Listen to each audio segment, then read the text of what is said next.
अस्सलामुअलैकुम स्टूडेंट्स, ये हमारी नवाए उर्दू की बुक क्लास 8 के लिए है।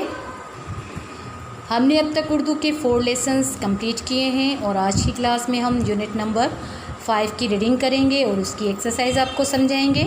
और इसके साथ आज हम आपको फ़र्स्ट टर्म का लेसन सिलेबस भी टिक करवाएंगे ताकि आपको मालूम है कि फ़र्स्ट टर्म में हमारे कितने यूनिट्स हैं, कितने यूनिट्स कंप्लीट हो चुके हैं और कितने रिमेनिंग हमें कंप्लीट करने हैं। तो चलिए फ़हरिस्त मज़ामीन चेक करते हैं। स्टूडेंट, ये हमारी फ़हरिस्त मज़ामीन है। हमारा फ़र्स्ट टर्म यूनिट नंबर 1 यानी कि हम से स्टार्ट होता है और यूनिट नंबर 9 शहरी दिफा तक फ़र्स्ट टर्म कंप्लीट होता है। मतलब कि 9 यूनिट्स हमें फ़र्स्ट टर्म में कंप्लीट करने हैं, जिसमें से हम यूनिट नंबर 1 हम कंप्लीट कर चुके हैं, यूनिट नंबर 2 नात भी कंप्लीट कर चुके हैं, यूनिट नंबर 3 हज़रत उमर फ़ारूक रज़ी अल्लाह ताला अन्हु ये भी यूनिट कंप्लीट कर चुके हैं, यूनिट नंबर 4 पाकिस्तान के सकाफ़ती त्यौहार, यूनिट 4 पाकिस्तान के सकाफ़ती त्यौहार, ये यहाँ तक हमने अब तक एक्सरसाइज कंप्लीट की हैं। और आज की क्लास में हम यूनिट नंबर 5 चाँद मेरी ज़मीन फूल मेरा वतन ये नज़म है, जिसकी एक्सरसाइज और रीडिंग हम कंप्लीट करेंगे। उसके बाद हमारे रिमेनिंग 4 लेसन्स रह जाएंगे जो हम आगे आने वाली क्लासेस में इनको कंप्लीट करेंगे। तो चलिए यूनिट नंबर 5 चाँद मेरी ज़मीन फूल मेरा वतन पेज नंबर 27 को ओपन करते हैं। चाँद मेरी ज़मीन फूल मेरा वतन, चाँद मेरी ज़मीं फूल मेरा वतन, चाँद मेरी ज़मीं फूल मेरा वतन, मेरे खेतों की मिट्टी में लाल यमन, चाँद मेरी ज़मीं फूल मेरा वतन, मेरे मल्लाह लहरों के पाले हुए, मेरे दहकान पसीनों के ढाले हुए, मेरे मज़दूर इस दौर के कोहे कुम, चाँद मेरी ज़मीं फूल मेरा वतन, मेरे फ़ौजी जवां जुर्रतों के निशान, मेरे अहले कलम अज़मतों की ज़ुबां, मेरे मेहनत कशों के सुनहरे बदन, चाँद मेरी ज़मीं फूल मेरा वतन, मेरी सरहद पे पेरा है ईमान का, मेरे शेरों पे साया है कुरान का, मेरा एक एक सपाई है खैबर शकन, चाँद मेरी ज़मीं फूल मेरा वतन। नेक्स्ट पेज पर चलते हैं। मेरे देखा यूं ही हल चलाते रहें, मेरी मट्टी को सोना बनाते रहें, गीत गाते रहें मेरे शोला बदन, चाँद मेरी ज़मीं फूल मेरा वतन, चाँद मेरी ज़मीं फूल मेरा वतन, चाँद मेरी ज़मीं फूल मेरा वतन। तो स्टूडेंट, यहाँ पर हमारी इस नज़म की रीडिंग कंप्लीट होती है और नीचे इसकी मश्क यानी कि एक्सरसाइज स्टार्ट होती है। तो चलिए एक्सरसाइज चेक करते हैं। सवाल नंबर 1 है, मिली नगमे के मुताबिक दर्ज झेल सवालात के मुख्तसर जवाब लिखें।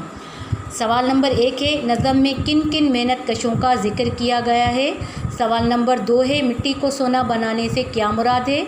सवाल नंबर 3, शायर ने किन लोगों को जुर्रतों के निशान कहा है। सवाल नंबर 4, खैबर शकन के अल्फाज सुनकर किस अजीम इस्लामी शख्सियत का नाम ज़हन में आता है। सवाल नंबर 5 है, अहले कलम के अल्फाज किन लोगों के लिए इस्तेमाल होते हैं। तो स्टूडेंट 5 क्वेश्चंस के आंसर्स हम आपको सेंड कर देंगे, इसे आप अपनी फेयर कापी पर उतारेंगे। उसके बाद सवाल नंबर 2 है, दर्ज झेल अल्फाज व तराकीब का मफ़हूम वाज़े करें। ये हमें अल्फाज दिए गए हैं जिनका हमें मफ़हूम वाज़े करना है। पहला अल्फाज है लाल यमन, दहकान, अहले कलम, कोहे कुम, खैबर शकन। ये अल्फाज हैं, इनके आपको तरकीब का इन अल्फाज व तरकीब का मफ़हूम आपको वाज़े करना है और ये एक्सरसाइज भी हम आपको सेंड कर देंगे, इसे आप अपनी फेयर कापी पर उतारेंगे। उसके बाद सवाल नंबर 3 है, दिए गए अशार की नसर आसान अल्फाज में करें। तो ये सवाल हमें यहाँ नहीं करना है क्योंकि हम इनकी जो एक्सरसाइज होगी, ग्रामर होगी यानी कि इनकी तशरीह होगी, वो हम आपको ग्रामर की कापी पर करवाएंगे। तो इसलिए इस सवाल को हम यहाँ काट रहे हैं। इन पूरी नज़म की हम तशरीह आपको ग्रामर की कापी पर करवाएंगे। उसके बाद सवाल नंबर 4 है, सबक के मुताबिक दुरुस्त जवाब पर सही का निशान लगाएं। ये हमें जुमले दिए गए हैं जिनके साथ 4 ऑप्शन दिए गए हैं। इन ऑप्शन को हमें पढ़ना है और इस जुमले को पढ़ना है, जिसके साथ जो सही जुमला होगा हमें उसको सही का निशान लगा। पहला सेंटेंस पढ़ते हैं। नज़म में वतन की सरज़मीन के लिए इस्तेमाल होने वाले अल्फाज हैं। नंबर 1 चाँद और सूरज, नंबर 2 चाँद और फूल, नंबर 3 चाँद और तारा, नंबर 4 फूल और गुलशन। तो इन 4 ऑप्शन में जो सही ऑप्शन है वो है चाँद और फूल। हमने इसको सही का निशान लगाना है। उसके बाद नंबर 2 है मिसरे में सुनहरे बदन का अल्फाज इस्तेमाल हुआ है। मल्लाहों के लिए, मेहनतकशों के लिए, मज़दूरों के लिए, खूबसूरत लोगों के लिए। तो इसमें भी जो हमारा सही ऑप्शन है वो नंबर 2 है, मेहनतकशों के लिए। हमने इसको टिक करना है। उसके बाद नंबर 3 है ज़मीन की ज़रख़ेज़ी का ज़िक्र है नज़म के दूसरे बंद में, तीसरे बंद में, पहले बंद में, आखिरी बंद में। तो इसका सही ऑप्शन है नंबर 3, पहले बंद में है ज़िक्र। हमने इसको सही का निशान लगाना है। उसके बाद नंबर 4 है इसमें मुज़क्कर वाली दुरुस्त फ़हरिस्त है। देहकान ईमान, निशान ज़ुबान, पान तान, जाँ कुरान। तो इसमें जो सही ऑप्शन है वो है नंबर 2, निशान ज़ुबान। हमने इसको टिक का निशान लगाना है।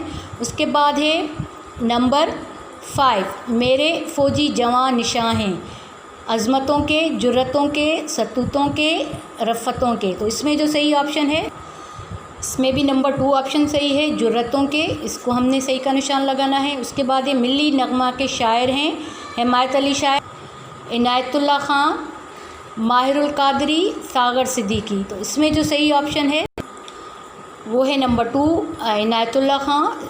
इनायतुल्लाह ख़ान इस नज़म के शायर थे। तो ये इस तरीके से आपने इस एक्सरसाइज को बुक पर ही फिल करना है, इसे कॉपी पर उतारने की ज़रूरत नहीं है। उसके बाद नंबर 5 है दर्ज झील वाहिद अल्फाज की जमा लिखें। ये हमें वाहिद अल्फाज दिए गए हैं, वतन, दूर, बदन, निशान, लहर, जुरत। इनकी हमें जमा बनानी है और इसको आपने कॉपी पे कैसे उतारना है, 2 आपने कलम बनाने हैं। एक में आपने वाहिद लिखने हैं जो कि ये हमें दिए गए हैं, और दूसरे कलम में इनकी जमा लिखनी है जो कि हमें इन वाहिद अल्फाज की जमा बनानी है। तो सबसे पहला जो हमारा वाहिद अल्फाज है वतन है। वतन की जमा क्या होगी, ओतान होगी। उसके बाद है दूर, दूर का जमा क्या होगा, अदवार। बदन की जमा क्या होगी, अबदान। निशान, निशान की जमा होगी निशानात। उसके बाद है लहर, लहर की जमा होगी लहरों। उसके बाद है जुरत, और जुरत की जमा होगी जुरतों। हम आपको पहले भी बता चुके हैं कि वाहिद जमा क्या होती हैं।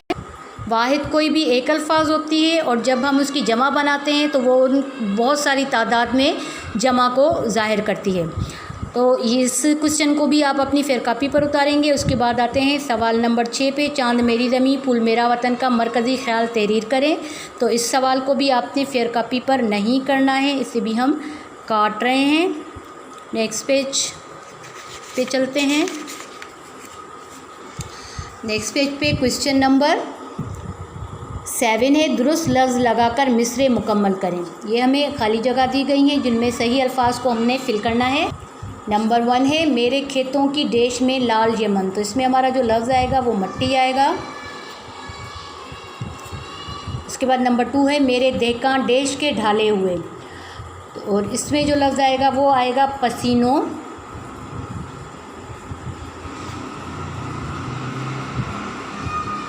पसीनों के ढाले हुए। नंबर 3 है मेरे देश इस दौर के कोहकुन। और इसमें आएगा मज़दूर।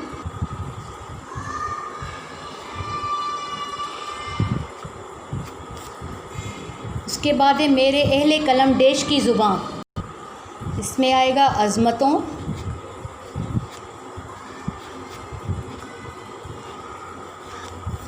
उसके बाद है मेरे मेहनत कशों के देश बदन। और इसमें लफ्ज़ आएगा सुनहरे। उसके बाद है मेरी सरहद पे पेरा है देश का ईमान का। इसमें लफ्ज़ आएगा ईमान।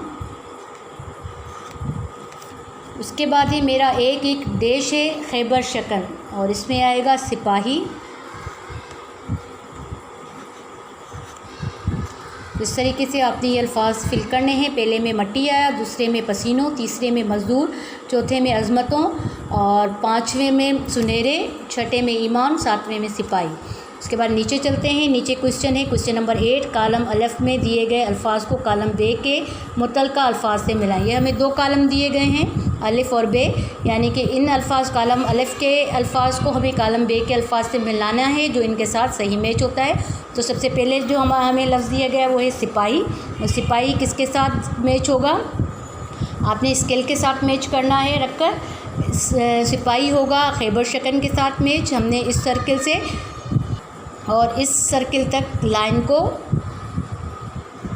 खींचना है इस तरीके से। उसके बाद दूसरा लफ्ज़ है देकान, और देकान किसके साथ मैच होगा?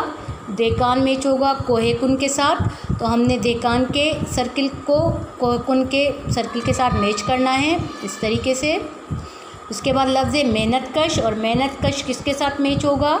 शोला बदन के साथ, इसके साथ, यानी कि ये हमने सर्किल इधर मैच करना है इस तरीके से। उसके बाद है फूल, और फूल किसके साथ मैच होगा? मेरा वतन, तो हमने इस सर्किल को इस फूल के सर्किल के साथ मैच करना है। उसके बाद लफ्ज़ है चाँद, और चाँद किसके साथ मैच होगा?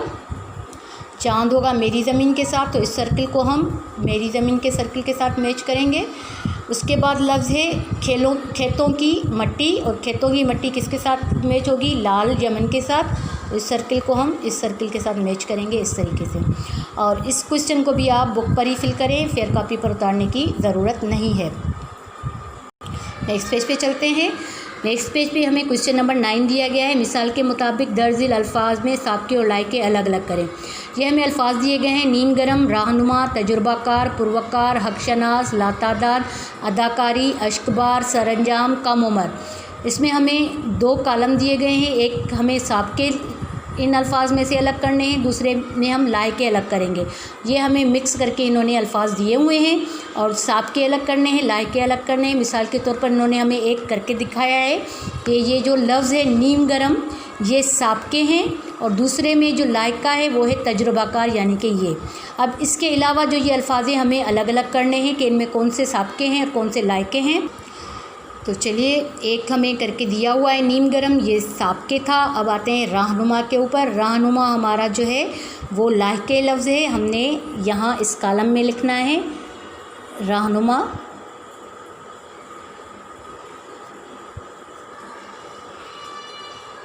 इस तरीके से।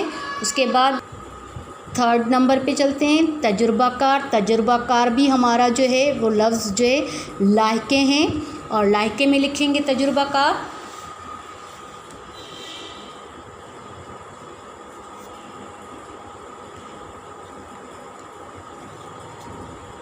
इस तरीके से। उसके बाद लफ्ज़ है पुरवकार, और पुरवकार हमारा जो है वो साबके है, साबके के कॉलम में लिखेंगे पुरवकार इस तरीके से। उसके बाद लफ्ज़ है हमारा हकशनास, और हकशनास हमारा जो है ये लायके है, लायके के कॉलम में लिखेंगे।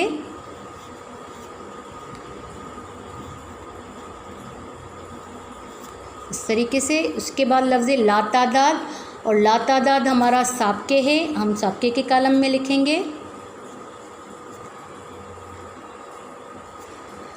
उसके बाद लफ्ज़ है अदाकारी, और अदाकारी हमारा जो लफ्ज़ है वो है लायके, यहाँ लिखेंगे।